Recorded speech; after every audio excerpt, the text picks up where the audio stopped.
Hey guys, welcome back to Auto Repair, guys. Our mission here at the garage is to save you guys as much money as we can. That's why we make these absolutely free videos, guys.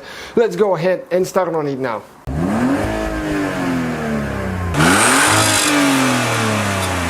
Hey guys, welcome back to Auto Repair, guys.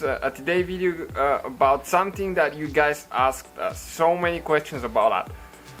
When you do battery replacement or you disconnect your battery, people always ask us which terminal do you remove first, positive or negative. And we're the ones that always forget that stuff too until we learn it the hard way. So stay with us, I'll show you what happened when we did the wrong thing. Okay, right now. Okay guys, so what you need to do, guys, when you remove battery, when you disconnect it, the first thing that you should do is disconnect the negative cable, negative terminal first. And this is because the negative is connected to the chassis, to the body of your car.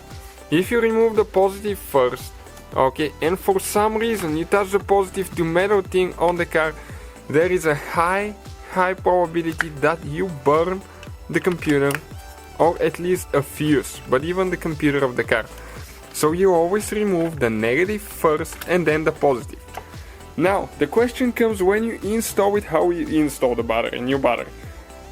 Exactly in reverse order, guys. Again, the same logic here.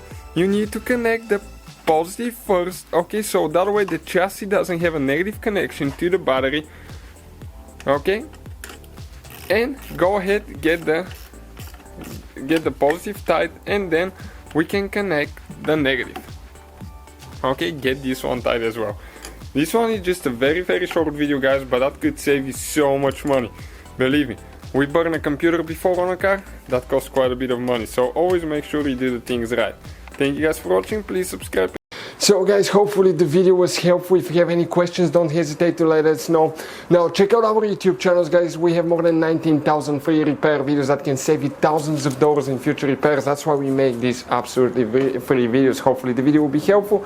Thank you for watching, see you guys next time.